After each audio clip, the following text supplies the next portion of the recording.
So far, when I've told you about the dot and the cross products, I've given you the definition as the magnitudes times either the cosine of or the sine of the angle between them. But what if you're not given the vectors visually? And what if you're not given the angle between them? How do you calculate the dot and the cross products? So let's say, well, let me give you the definition that I've given you already. So let's say I have, A dot B dot product, that's the magnitude of A, times the magnitude of B, times cosine of the angle between them.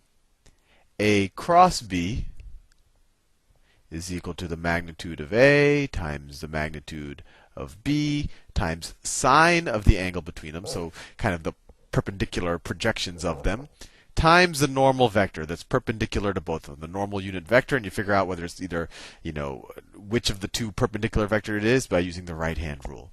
But what if we don't have them visually defined and we don't have the thetas, the angles between them? What if, for example, I were to tell you that the vector A, what if I were to give it to you in engineering notation? In engineering notation, you're essentially just breaking down the vector into its x, y, and z components. So let's say unit vector A is 5i. I is just the unit vector in the x direction. Minus 6j plus 3k. These are all I, j, and k are just the unit vectors in the x, y, and z directions, and the 5 is how much it goes in the x direction. The minus 6 is how much it goes in the y direction, and the 3 is how much it goes in the z direction. You could try to graph it, and actually I'm trying to look for a graphing calculator that will do this. So I can show you all in videos to give you more intuition. But let's say this is all you're given, and let's say that b, I'm just making these numbers up. Let's say it's minus 2i. And of course, we're working in 3 dimensions right now. Plus, I don't know, 7j plus 4k.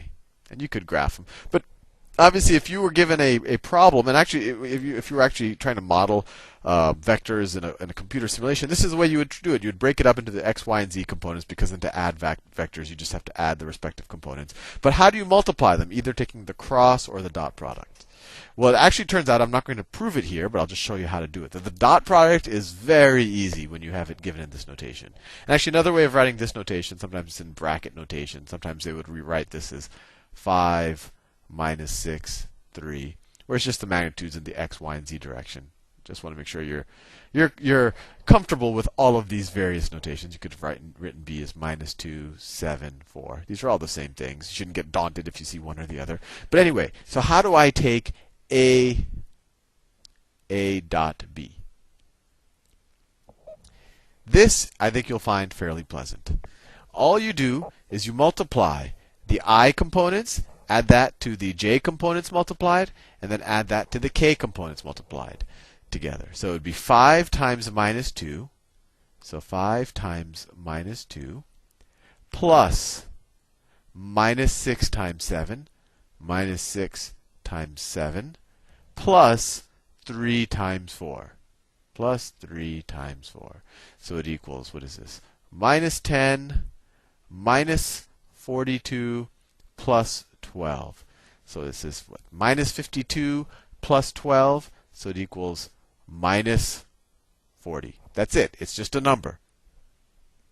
And I'd actually be curious to graph this on a 3-dimensional, some type of grapher to see why it's minus 40. They must be kind of going in opposite directions, and their projections onto each other go into opposite directions, and that's why we get a minus number, and then we, well, the purpose of this video, I don't want to get too much into the intuition. This is just how to calculate, but it's fairly straightforward. You just multiply the x components, add that to the y components multiplied, and add that to the z components multiplied. So whenever I'm given something in engineering or bracket notation and I have to find the dot product, it's very almost soothing and not so error prone. But as you will see, taking the cross product of these two vectors when given in this notation isn't so straightforward. And I want you to keep in mind, another way you could have done it, you could have figured out the magnitude of each of these vectors. And then you could have used some fancy trigonometry to figure out the thetas, and then use this definition. But as I think you appreciate the fact that this is a much simpler way of doing it. So the dot product is a lot of fun. Now let's see if we could take the cross product. And I'm not going to, once again, I'm not going to prove it. I'm just going to show you how to do it in a future video. I'm sure I'll get a request to do it eventually, and I'll prove it. But the cross product, this is more involved. And I never look forward to taking the cross product of two vectors in engineering notation. A cross B, it equals. So this is an application of matrices. So what you do is you take the determinant. So I'll draw a big determinant line. On the top line of the determinant, and this is really just a way to make you memorize how to do it. It doesn't give you much intuition, but the intuition is given by the actual definition. How much of the vectors are perpendicular to each other, multiply those magnitudes, right-hand rule figures out what direction you're pointing in. But the way to do it, if you're given the engineering notation, you write the I, J, K unit vectors in the top row. I, J, K. Then you write the first vector in the cross product, because order matters. So it's 5, minus 6, 3. Then you take the second vector, which is B, which is minus 2, 7, 4. So you take the determinant of this 3 by 3 matrix. And how do I do that? Well, this is equal to, that's equal to the subdeterminant for I. So the subdeterminant for I, if you get rid of this column and this row, the determinant that's left over. So that's minus 6, 3, 7, 4 times I. You might want to review the determinants if you don't remember how to do this, but maybe me working through it will just will jog your memory.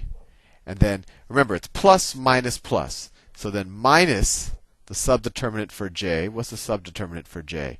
Well, you cross out j's row and column. So you have 5, 3, minus 2, 4.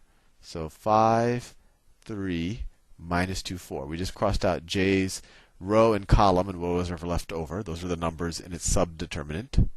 That's what I call it. J plus, I want to do them all on one line because it would have been a little bit neater. Plus the subdeterminant for k, cross out the row and the column for k. You have to 5 minus 6, 5 minus 6, minus 2 and 7. Minus 2 and 7 times k. And now let's calculate them. And let me make some space, because I've written this too big. I don't think we need this anymore. So what do we get? What do we get? Let's take this up here. So these 2 by 2 determinants are pretty easy. This is minus 6 times 4 minus 7 times 3. So it's minus, I always make careless mistakes here, minus 24 minus 21 times I minus 5 times 4 is 20, minus 2 times 3, so minus 6, j, it's going to have to do this in the next row, plus 5 times 7, 35, minus 2 times minus 6, so it's minus positive 12, k. You could simplify this, which equals minus 24 minus 21. It is minus 35, I didn't have to put a parentheses, I. And then what's 20 minus minus 6? Well, that's 20 plus 6, so 26, but then we have a minus out here. So minus 26j. And those 35 minus 12, that's 23, plus 23k. So that's the cross product. And if you were to graph this in 3 dimensions, you will see, and this is what's interesting, you will see that this vector, if my math is correct, minus 35i minus 26j plus 23k is perpendicular to both of these vectors.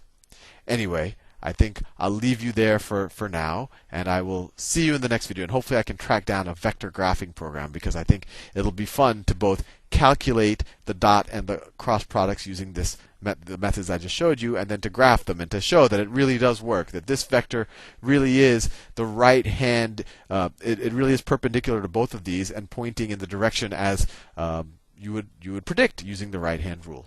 Anyway, I will see you in the next video.